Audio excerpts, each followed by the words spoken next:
بسم اللہ الرحمن الرحیم نحمده ونصلی علی رسولہ الکریم۔ میرے محترم بھائیوں، اب کچھ صفات عارضہ کے قواعد بیان کروں گا جو نون ساکن اور تنوین سے متعلق ہیں۔ اس کے بعد میم ساکن کے قواعد، پھر لفظ اللہ کی تفخیم اور ترقیق، پھر را کی تفخیم اور ترقیق، اسی طرح پھر مد کا بیان ہوگا۔ اس کے بعد انشاءاللہ مخارج اور صفات لازمہ ہوں گے۔ تلخیص التجوید کے مطابق میں نے یہ ترتیب اس لیے رکھا کہ صفات عارضہ آسان ہیں اور مخارج اور صفات لازمہ ابتدائی طلباء کی سمجھ میں مشکل سے آتی ہے، تو اس لیے میں کچھ صفات عارضہ پہلے بیان کروں گا تاکہ آپ غنہ، اخفاء، ادغام، اظہار اور تفخیم اور ترقیق فوری طور پر پہچان سکیں۔ آج کا بیان نون ساکن اور تنوین کے متعلق ہے۔ نون ساکن اور تنوین کے قواعد۔ تنوین کے بارے میں نے پہلے بتایا تھا کہ 2 زبر، 2 زیر، 2 پیش، اس کو تنوین کہتے ہیں۔ نون ساکن اور تنوین کے 4 حالات ہیں۔ نمبر 1 اظہار، نمبر 2 ادغام، نمبر 3 اقلاب، نمبر 4 اخفاء۔ اب ہم ہر ایک کی تعریف کریں گے۔ اظہار کیسے کہتے ہیں؟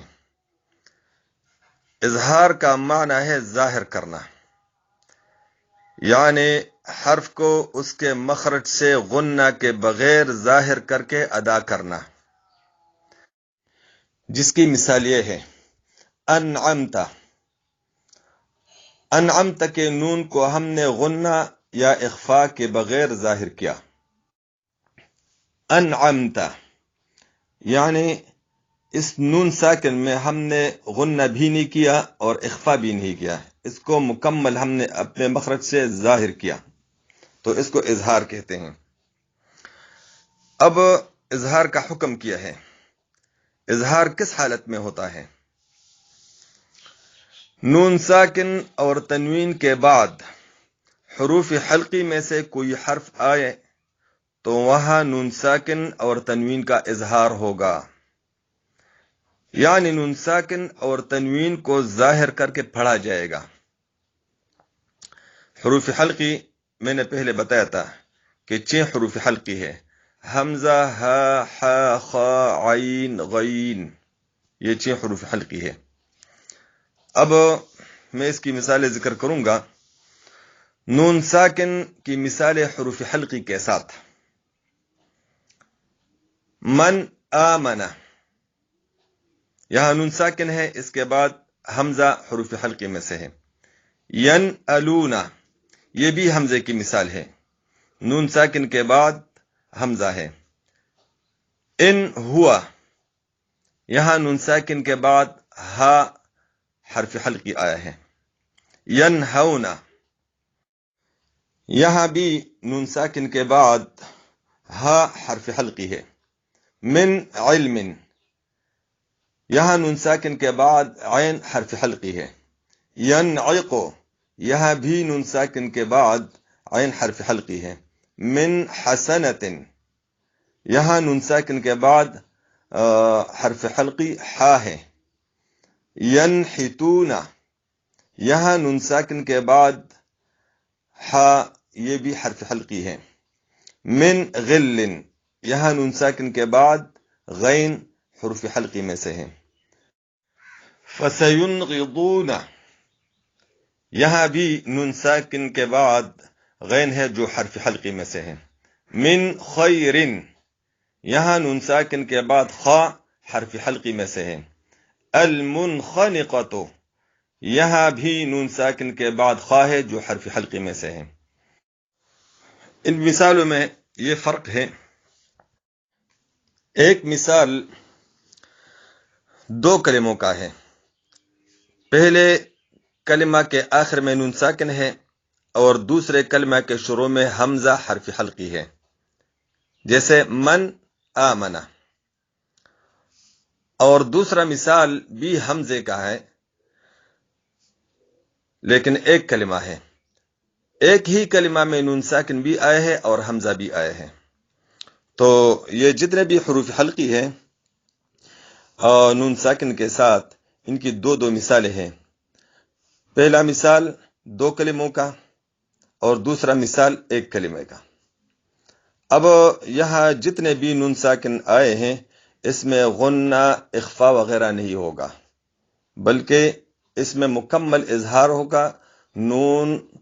نون ساکن مکمل اپنی مخرج سے ظاہر کر کے ادا کیا جائے گا. اب تنوین کی مثالیں حروف حلقی کے ساتھ بیان کروں گا. رسول امین. آپ غور فرما لیں تو رسول یہاں لام پر تنوین ہے اور اس کے بعد دوسرا کلمہ امین ہے. حمزہ آئے ہے دوسرے کلمہ میں، تو اب ہم اس تنوین میں غنہ، اخفا وغیرہ نہیں کریں گے، بلکہ مکمل طور پر نون ساکن کی طرح اپنے مخرج سے یہ تنوین ادا ہوگا. رسول امین.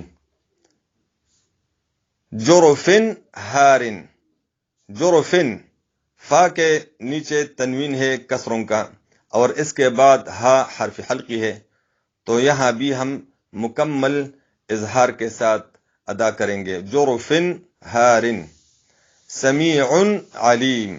یہاں عین پر تنوین ہے اور اس کے بعد علیم. عین جو ہے یہ حرف حلقی ہے، تو اس لیے اس تنوین میں بھی ہم مکمل اظہار کریں گے.